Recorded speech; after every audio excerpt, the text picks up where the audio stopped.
solo un corazón quebrantado una y otra vez.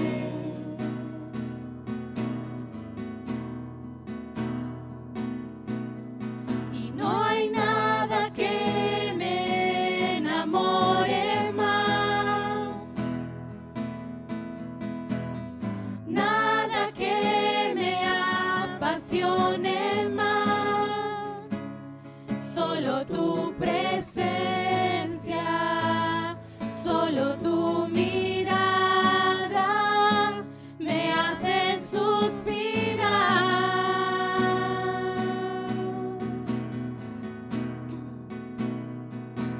Me inclino ante ti, Rey que perdona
Sí, Señor, gracias te damos por estas verdades preciosas que estamos cantándote en esta tarde, Señor. Y realmente queremos que esto que acabamos de decir sea verdad, Señor. Y que realmente nuestra vida, nuestro corazón, solamente se inclinen a ti, Señor. Y realmente muchas veces cuando miramos y analizamos nuestra vida, vemos que realmente a veces no funcionamos de esa manera, Señor.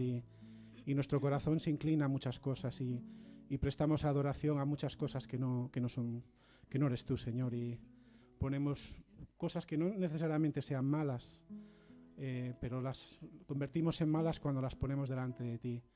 Y ponemos nuestros gustos, nuestros hobbies, nuestras apetencias, Señor, por delante de ti, y nos inclinamos a ellas, Señor, y te quitamos el lugar que solamente tú te mereces. Así que en esta tarde, Señor, queremos meditar en esto que acabamos de cantar y ponerte a ti delante, Señor, y decirte que realmente queremos que nuestra vida sea distinta y queremos inclinarte ante ti, Señor, y ante tu palabra y rendirte a ti la adoración, porque sabemos en el fondo de nuestro corazón que eres tú el único, que eres digno de recibir toda la alabanza, toda la honra, toda la gloria y toda la adoración en nuestras vidas, Señor.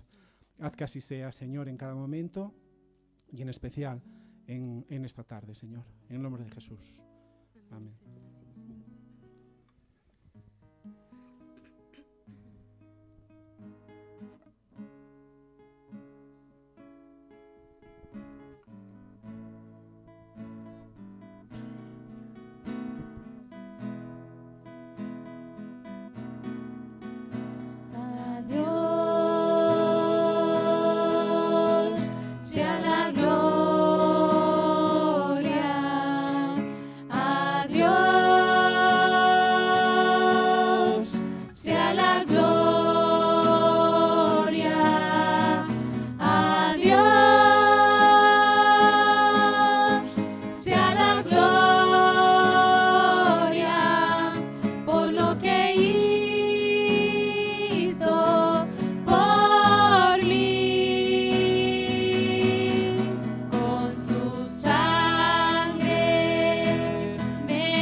Amén.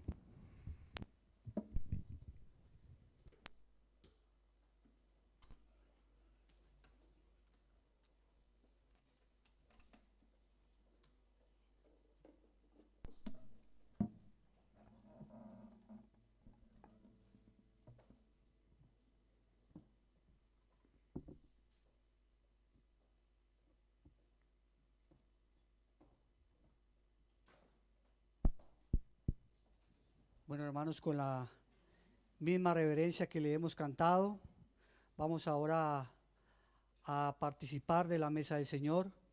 Vamos a cumplir con esa ordenanza que el Señor nos ha dejado. Y si recordáis, la Pascua se celebraba, como lo dije en alguna oportunidad, como la celebración de que el pueblo de Israel fue libertado de la esclavitud de Egipto. Y la cena del Señor es un recordatorio de nuestra liberación de la esclavitud del pecado. Así que cuando participamos de la mesa del Señor, estamos recordando que Cristo murió por nosotros. Entonces hagamos memoria, reflexionemos en lo que Cristo hizo por nosotros en la cruz, en su sacrificio para perdonar nuestros pecados, para redimirnos y para poder presentarnos juntos ante el Señor. Recordemos las palabras que nos da el Espíritu Santo por medio de Pablo en 1 Corintios, capítulo 11, versículo 23 en adelante. Dice el apóstol Pablo: porque yo recibí del Señor lo mismo que les he enseñado, que el Señor Jesús, la noche en que fue entregado, tomó pan y después de dar gracias, lo partió y dijo: esto es mi cuerpo, que es para ustedes. Hagan esto en memoria de mí. De la misma manera, tomó también la copa después de haber cenado, diciendo: esta copa es el nuevo pacto en mi sangre. Hagan esto cuantas veces la beban en memoria de mí. Porque todas las veces que coman este pan y beban esta copa, proclaman la muerte del Señor hasta que Él venga. Así que mientras que el Señor no venga, seguiremos participando y celebrando la mesa del Señor, anunciando su pronto regreso, porque esperamos su regreso. Así que les pido un minuto para que nos pongamos allí a cuentas, cada uno con el Señor, para que podamos participar de la mesa de una manera digna, sabiendo lo que Cristo hizo por nosotros. Mientras que están allí reflexionando, por favor le pido a las personas que van a orar por los elementos que puedan pasar para que oren por ellos.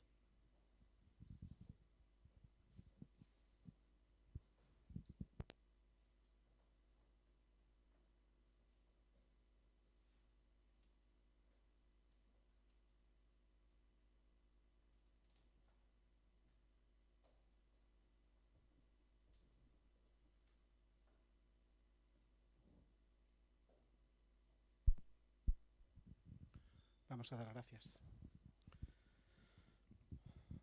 Sí, Señor y Padre, te queremos dar las gracias en esta tarde por esta oportunidad, Señor, de recordar la muerte de tu Hijo en favor nuestra, Señor. Sabemos que ese sacrificio que supera nuestra comprensión, supera todo lo que podamos entender, Señor, es una muestra de tu amor infinito por cada uno de nosotros. Y realmente no podemos entenderlo, Señor, pero nos alegramos, nos gozamos en lo que tú has hecho en la cruz a favor de cada uno de nosotros. Realmente no somos dignos, cada uno de nosotros deberíamos haber estado clavados allí. Y estamos gozosos y estamos alegres de que realmente tú nos has perdonado de una manera que superaba todas nuestras expectativas, Señor. No solamente nos has limpiado de todos nuestros pecados, no solamente nos has hecho hijos tuyos, Señor, sino que nos provees una nueva familia y nos das una promesa de eternidad a tu lado, Señor, y de nuestros hermanos. Y realmente eso es un gozo y una alegría. Ahora tomamos estos símbolos recordando tu sacrificio, pero sabemos que algún día lo tomaremos en el cielo, lo tomaremos con alegría, en esas bodas del Cordero, en las cuales nos gozaremos por una eternidad, Señor, contigo. No habrá más muerte, no habrá más enfermedad, no habrá más tristeza, no habrá más pecado, no habrá más dolor. Y ahora, aunque todavía estamos en este suelo y sufrimos muchas de estas cosas, nos queremos gozar en tu cruz, que ha hecho posible todas esas cosas tan maravillosas que nuestra mente tampoco alcanza a entender. Gracias, Señor, por la obra de Jesús. Gracias por su sacrificio. Gracias por esa cruz maravillosa. Gracias, Señor, te damos en el nombre de Jesús. Amén.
Despreciado y desechado entre los hombres, varón de dolores, quebrantado fue, mas nosotros escondimos nuestro rostro de él.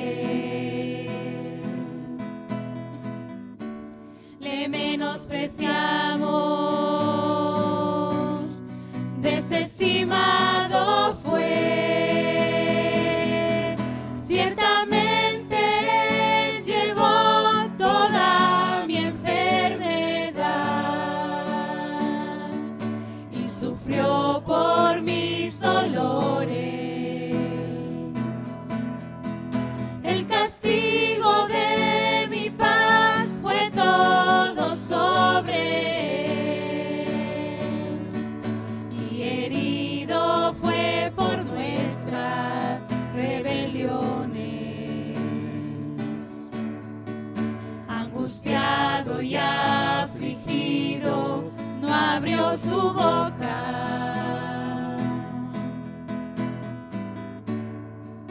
Como cordero hacia el Calvario fue, derramó allí su vida hasta la muerte. Llevó mi pecado y en aquella cruz Él oró por mí. Ciertamente llevó toda mi enfermedad y sufrió por mis dolores. El castigo de mi paz fue todo sobre Él, y herido fue por nuestras rebeliones.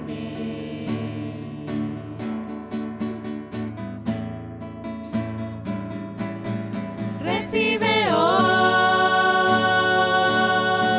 Cordero Santo, recibe hoy el fruto de tu aflicción, recibe hoy toda la gloria, recibe toda mi adoración. Recibe hoy,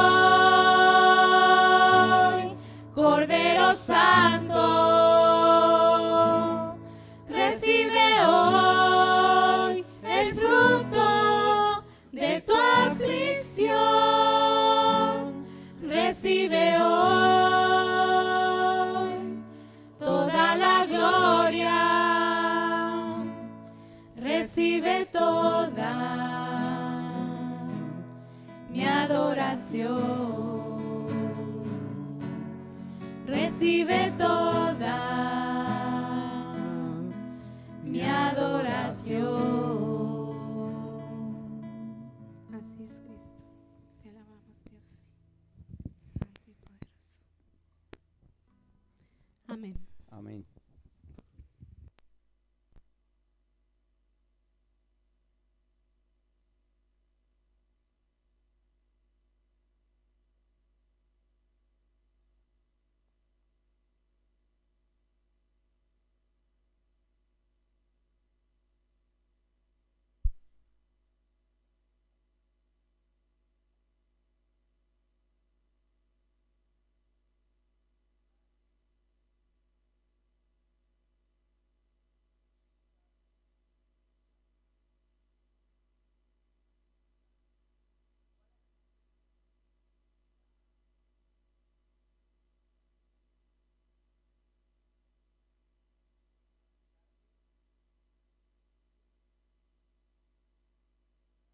Ya estará,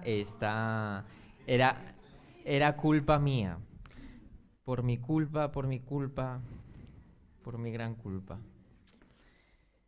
Bueno, es realmente un privilegio y un gozo estar aquí nuevamente y bueno, de lo que he podido escuchar del culto de por la mañana, ha sido un culto maravilloso.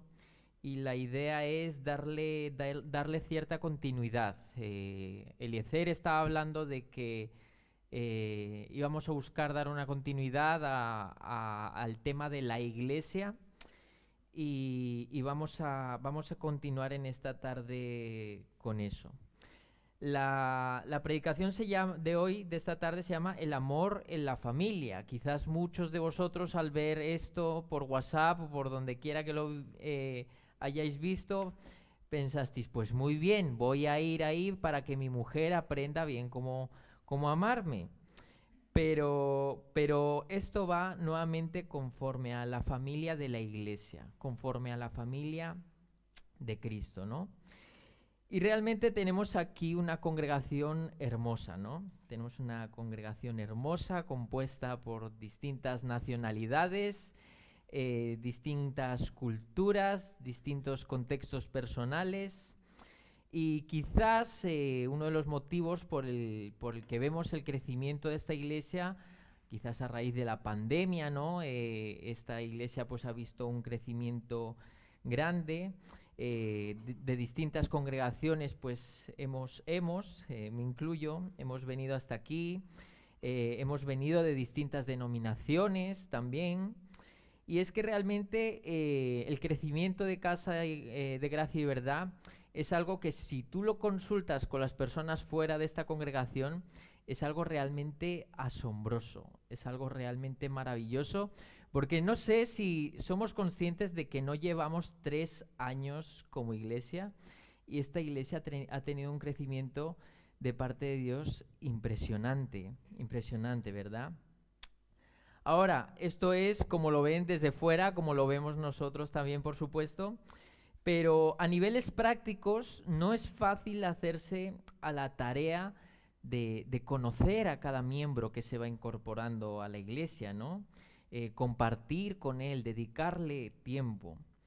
Y pues menos aún cuando hay unas diferencias muy marcadas, ¿no? Hablábamos antes de las nacionalidades, hay más afinidad entre colombianos que otra cosa, ¿no? Que quizás cada uno se identifica más con el tipo de comida que ha comido desde pequeño o con los equipos de fútbol nacionales de cada país, ¿verdad?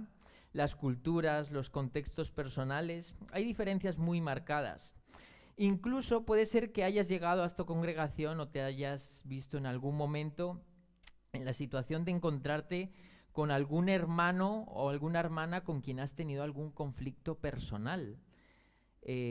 Ahora, ¿qué tengo que hacer yo con esa persona? Te puedes preguntar. Quizás puedes llegar a la congregación, ¿no? Está todo maravilloso, estás aprendiendo cosas maravillosas, pero de repente, ¡pum!, te encuentras con el hermano, ¿verdad?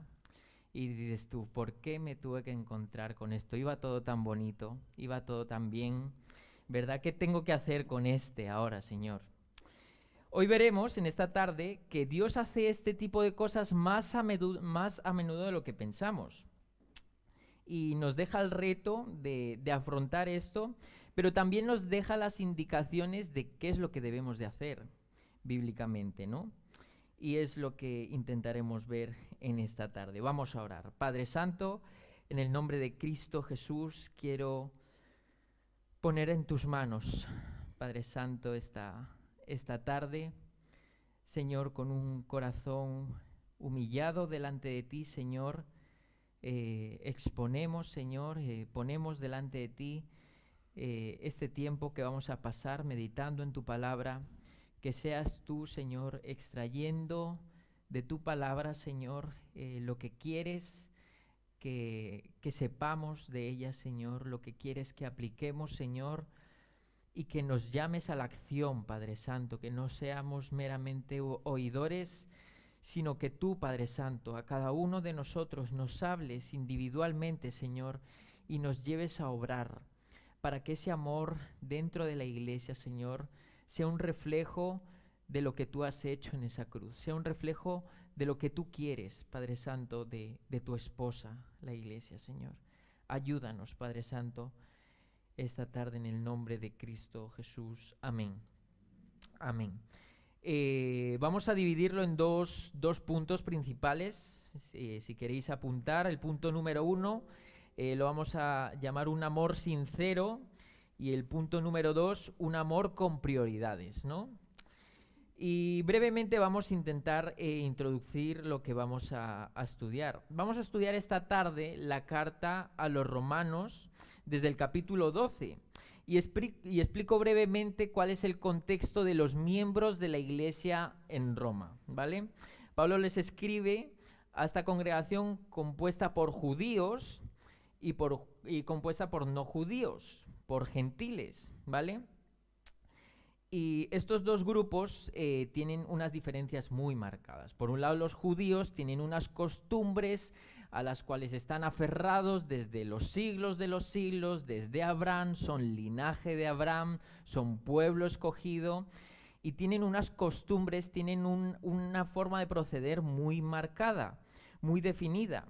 Pero por otra parte están los gentiles, ¿no? Los gentiles que son los escogidos, ¿no? Que forman parte de la iglesia de Cristo. Y Pablo, cuando escribe a la iglesia de Roma, escribe a una iglesia que está en este conflicto. Hay un conflicto entre judíos y hay un conflicto entre gentiles. Rápidamente, lo que él les dice no es que tu grupo que glorifique a Dios no surge de Abraham, ni surge de una línea gentil, sino que todos surgimos de Adán, por lo tanto todos tenemos como base el pecado, por lo tanto todos necesitamos el evangelio de la misma manera. Y entonces el propósito de todo esto, el propósito que Pablo quiere a la hora de hablar de esto, es que a la final se necesitan los unos a los otros. No se necesitan gentiles por un lado, no se necesitan judíos por otro lado, sino que los unos a los otros se necesitan claramente. Entonces llegamos así al capítulo 12, donde Pablo viene dando la teoría del Evangelio capítulos antes, y aquí introduce la práctica con un concepto central. Para ser realmente pueblo de Dios, para ser hijos de Dios, se necesitan los unos a los otros. Tienes que dejar de lado los prejuicios, tienes que dejar de lado las preferencias personales, tienes que dejar de lado todo esto. Cada uno debe de renovar su perspectiva, su entendimiento a través de Cristo y el Evangelio que nos ha sido dado.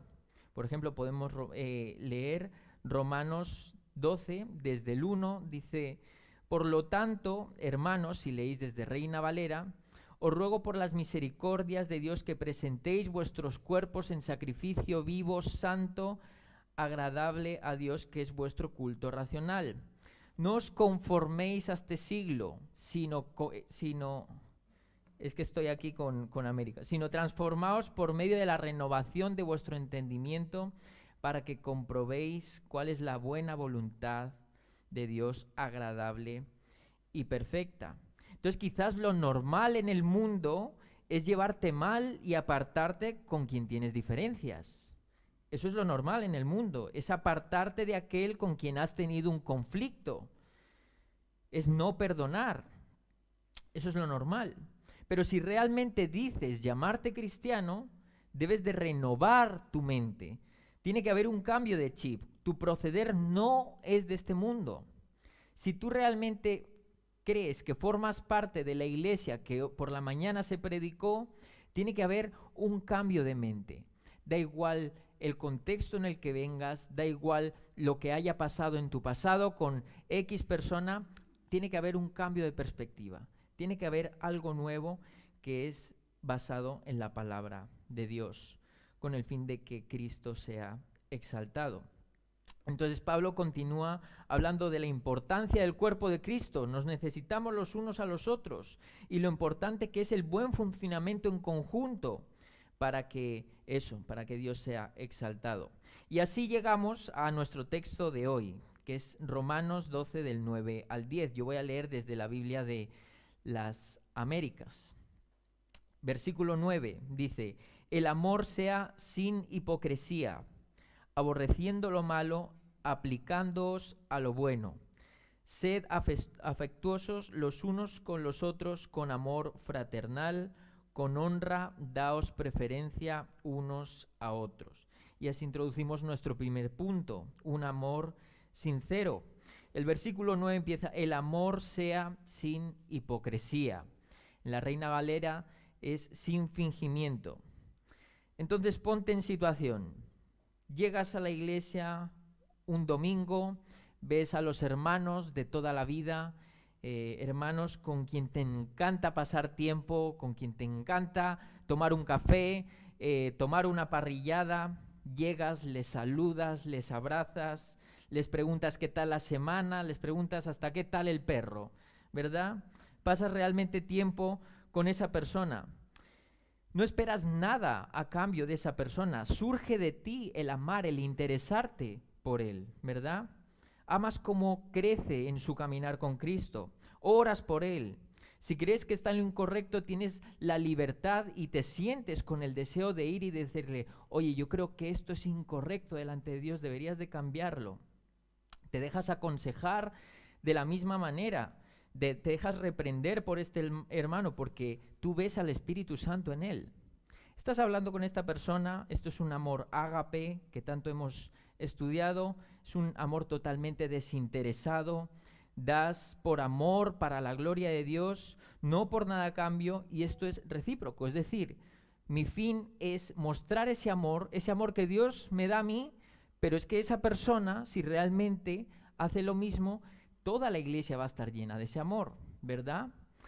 Pero en medio de esa conversación, giras la mirada y ahí está. Ahí está el hermano. Y solo piensas la manera de evitar hablar con él. Pero tarde o temprano te cruzas con él o con ella y es inevitable ignorarlo por más tiempo. Y empiezan quizás las sonrisas falsas, empiezas a pensar cómo salgo yo de aquí, de una manera vertiginosa empiezas a buscar una excusa para marchar de esa conversación. Veo risas, no sé si os resulta familiar, porque a mí sí. Y eso se llama hipocresía. Eso se llama hipocresía. Finges sentir algo que no es correcto. Y eso lo llamas educación. Te escondes detrás de, no, yo por educación saludo a esta persona y tal. Pero hay una máscara hipócrita. Y es eso, la palabra en su origen griego no era tanto un adjetivo, sino una profesión. Los hipócritos eran los actores griegos en aquel momento, que interpretaban uno o varios personajes. El actor, según la máscara que se ponía, podía interpretar uno, dos o varios personajes. Hipo viene de máscara y kritos viene de responder. Entonces es quien respondía detrás de una máscara, ¿no? Esto es el origen de esta palabra. Cuando actuamos de esta manera, no nos ponemos una máscara que no deja ver quiénes somos realmente, no deja ver qué pensamos. Ponemos un falso yo en nuestro rostro para hacer creer lo que no somos. Pablo, a pesar de las diferencias que tenía en la iglesia de Roma, les advierte que para que el cuerpo de la iglesia funcione correctamente, deben dejar de ser falsos los unos con los otros. Deben dejar de ser hipócritas. El amor sea sin hipocresía. No existe algo como un amor hipócrita. El amor, para que sea genuino, debe dejar de lado el fingir algo que no es. Y ahora, ¿de qué manera podemos hacer esto? ¿Cómo podemos ponerlo en práctica? Pues Pablo continúa diciendo, aborreciendo lo malo, aplicándoos a lo bueno. El hecho de no amar en la iglesia como Cristo nos amó debe de provocar en ti la repugnancia más vomitiva que te puedas imaginar. Si tu actitud para con algún hermano de la iglesia lo pones delante del espejo de la palabra de Dios y lo que ves es que estás actuando de manera falsa e hipócrita, debe de producir en ti la misma reacción que si te despiertas y ves una araña en la almohada o ves una serpiente o lo que quieras poner. Tienes que de repente saltar, brincar de esa situación y poner solución de inmediato. Esa conducta escurridiza al ver al hermano, el no confrontar en amor la situación con el fin de quitar el pecado, Debe ser aquello que al verlo, como esa araña, como esa serpiente, como lo que sea, debe ser lo que instintivamente te lleve a saltar, a actuar, identificando y aborreciendo el pecado que hay en ti. Y aquí no hay pero que valga. Esta es la manera de proceder dentro de la iglesia. Continúa diciendo, aplicándoos a lo bueno. Tú debes de tener la iniciativa como la tuvo Cristo al despojarse de su gloria para reconciliarte con el Padre por tu pecado. Tú debes de perdonar 70 veces 7, tienes que perdonar indefinidamente, de la misma manera que Cristo te perdonó y te perdonará así eternamente. Debes de humillarte y pedir perdón como Cristo se humilló por amor a nosotros. La iglesia debe estar llena no de relaciones maravillosas desde un inicio solamente, eso lo vemos también en el mundo, sino de relaciones realmente difíciles, conflictivas, que reflejando el amor de Dios que profesamos, lo llevamos a un amor real, desinteresado, con humildad y con perdón. Eso es la iglesia. Si tú dices aceptar el Evangelio, ahí lo tienes, es que eso es el Evangelio. En términos prácticos. Ahora, si escuecen las palabras de Pablo hasta ahora, pues vamos todavía por la mitad, ¿verdad? No solamente el amor debe de ser sin fingimiento, sin hipocresía, lleno de humildad, de perdón, sino que también el amor dentro de la familia de Dios, dentro de la iglesia, es un amor con prioridades, que es el punto número 2, un amor con prioridades. Versículo 10. Sed afectuosos los unos con los otros, con amor fraternal, con honra. Daos preferencia unos a otros. Está claro que con algunas personas pues tenemos más afinidad, ¿no? Tenemos más feeling. Pero este texto no dice que seamos afectuosos con las personas con quien tenemos afinidad. Dice que tenemos que ser afectuosos con todos los miembros de la Iglesia de Cristo. Sed, el verbo sed es un imperativo, es algo que te lleva a la acción continuamente. Tenemos que ser continuamente afectuosos, tenemos que tener eso en nuestra mente cada vez que vamos a afrontar, cada vez que vamos a hacer algo en la congregación, tenemos que tener en nuestra cabeza el ser afectuosos. Y luego dice, sed afectuosos los unos con los otros con amor fraternal.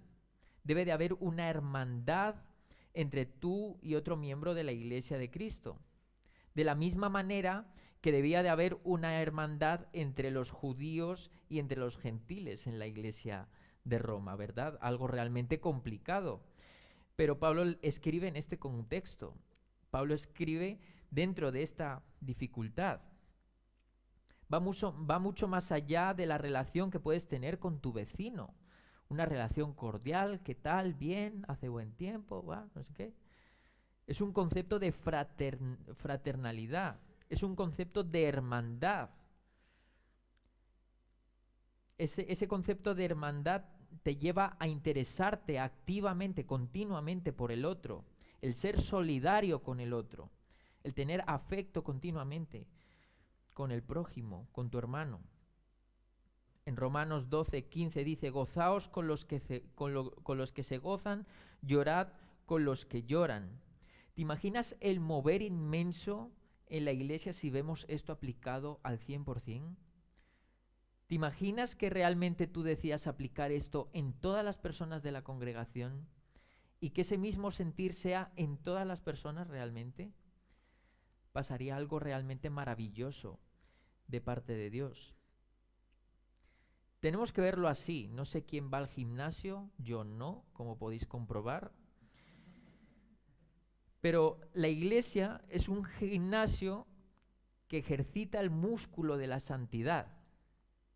Y cada máquina que hay ahí tiene un nombre propio. Hay una máquina que se llama Camilo, ¿no? Que hay que aguantarle, hay que soportarle, hay que buscar amarle cuando él aparentemente no se lo merece. Dios nos pone ese gimnasio y nosotros nos ejercitamos en santidad a través del cuerpo de Cristo. Continúa diciendo, sed afectuosos los unos con los otros con amor fraternal, con honra. Tu hermano tienes que tenerle en una posición de respeto y de altísima estima, y recuerda que por gracia Cristo murió por él de la misma manera que murió por ti. Si me acompañáis a Filipenses capítulo 2, desde el versículo 3, podemos ver algo así como una definición bíblica en este sentido, de la honra. Versículo 3, capítulo 2, versículo 3, dice así: nada hagáis por egoísmo o por vanagloria, sino con actitud humilde cada uno de vosotros considere al otro como más importante que sí mismo, no buscando cada uno sus propios intereses, sino más bien los intereses de los demás. Haya pues en vosotros esta actitud que hubo también en Cristo Jesús, el cual, aunque existía en forma de Dios, no consideró el ser igual a Dios como algo a que aferrarse, sino que se despojó a sí mismo tomando forma de siervo, haciéndose semejante a los hombres, y hallándose en forma de hombre, se humilló a sí mismo, haciéndose obediente hasta la muerte, y muerte de cruz, por lo cual Dios también le exaltó hasta lo sumo, y le confirió el nombre que es sobre todo nombre, para que al nombre de Jesús se doble toda rodilla de todos los que están en el cielo y en la tierra y debajo de la tierra, y toda lengua que confiese que Jesucristo es el Señor, para gloria de Dios Padre. Entonces, ¿de qué manera debemos de honrar al hermano? Aquí dice que tenemos que estimarle como superior a nosotros mismos. Esto es muy claro. Aquí no está hablando de una falsa humildad. Aquí no está hablando de que te hagas inferior en el sentido de eso, de algo falso. Si yo, por ejemplo, toco muy bien el piano y de repente viene Kerly y Kerly quiere enseñarme, pues Kerly no va a decir, bueno, la verdad es que yo llevo 2 años aquí con el piano, sé poco. Pues realmente no es verdad. Kerly tiene mucho que aportarme a mí. Pero aún así, si piensas estar en una posición, tienes que estimar a tu hermano como superior a ti mismo. Tienes que velar por la situación de tu hermano. ¿De qué manera? Pues aquí mismo lo está diciendo, versículo 5. Haya pues en vosotros este sentir que hubo también en Cristo Jesús. Ahí tenemos la referencia. El cual, siendo en forma de Dios, no estimó el ser igual a Dios como cosa a que aferrarse, sino que se despojó a sí mismo, tomando forma de siervo, de hecho semejante a los hombres, y estando en la condición de hombre, se humilló a sí mismo, haciéndose obediente hasta la muerte y muerte de cruz. Ese es el estándar que debemos de tener. No solamente con los hermanos de nuestra preferencia, sino con cada hermano en la iglesia de Cristo. Por lo tanto, no existe algo como una iglesia soberbia. Esto no tiene ningún tipo de sentido. El estimarte superior en alguna medida y por ello cambiar tu trato con el hermano, y esto te lleva a distanciarte del hermano, incluso ser despectivo con él, eso es soberbia.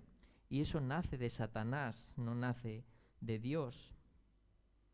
Volviendo a nuestro texto, en Romanos 12 sigue diciendo, daos preferencia unos a otros.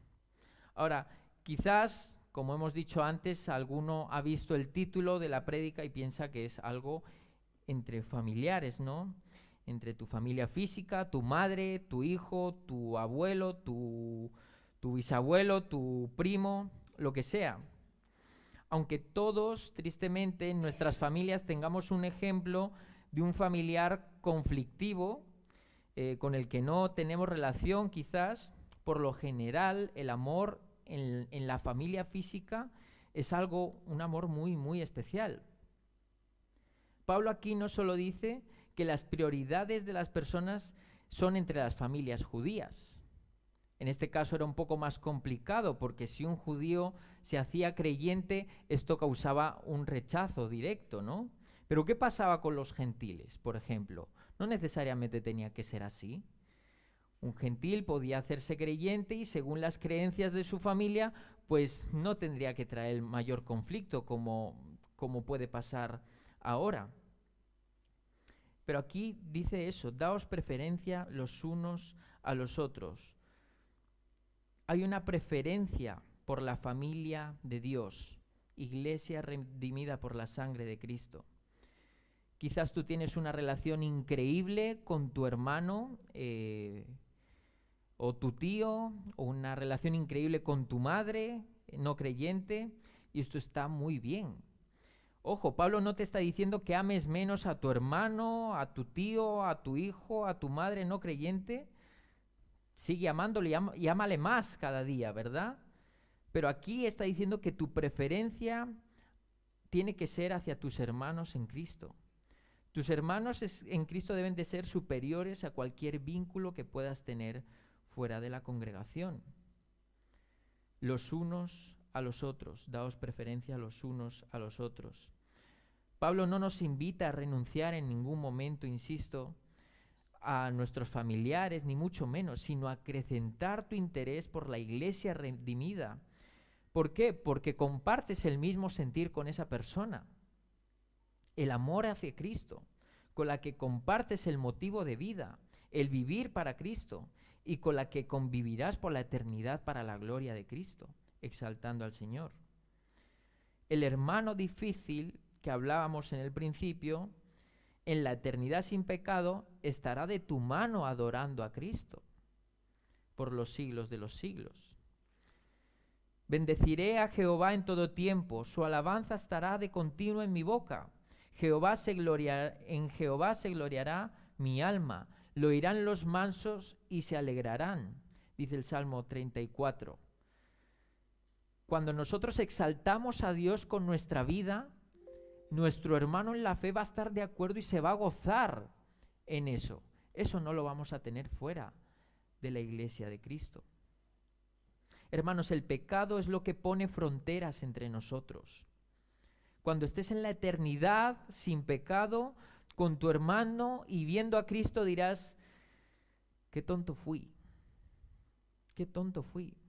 porque Cristo es muchísimo más grande que el conflicto o que la diferencia que yo puse. Cristo es mucho más grande que todo lo que yo pueda poner humanamente, y más aún pensando que lo ponemos por nuestro pecado. Cristo se merece mucho más que eso.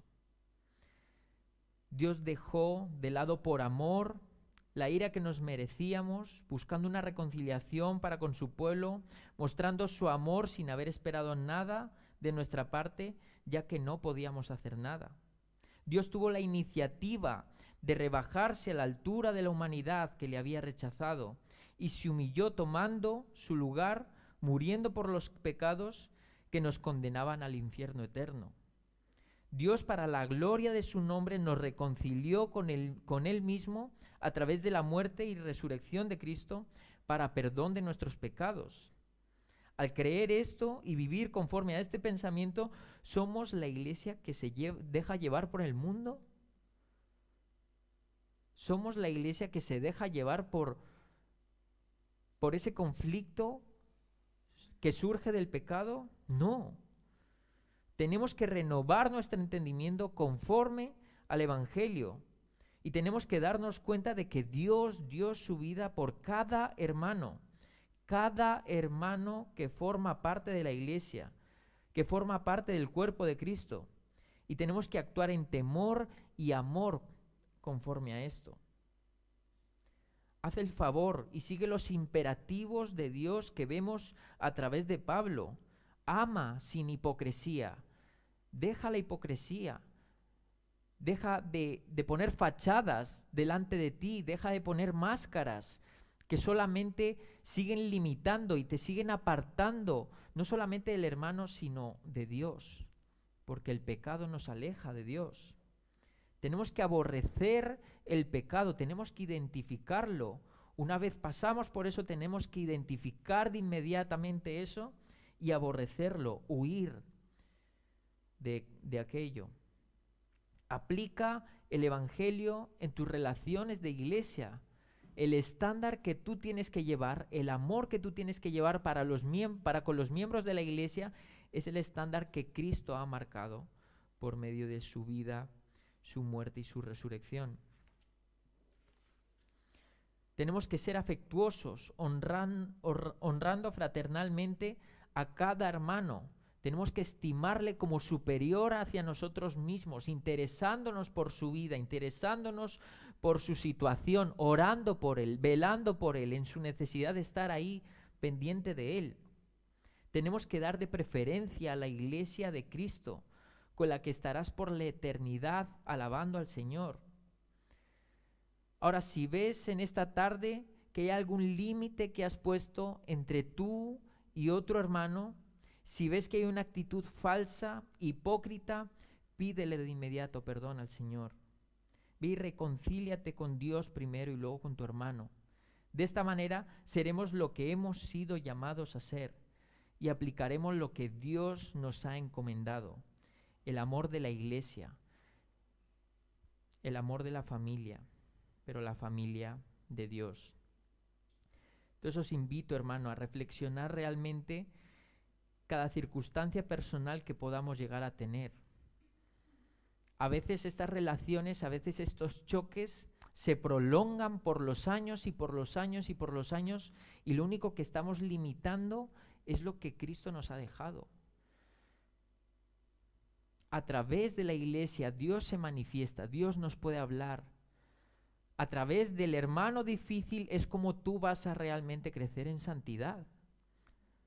Necesitamos a la iglesia para crecer, para, si estamos en el error, entender que estamos en el error, porque vamos a velar los unos por los otros.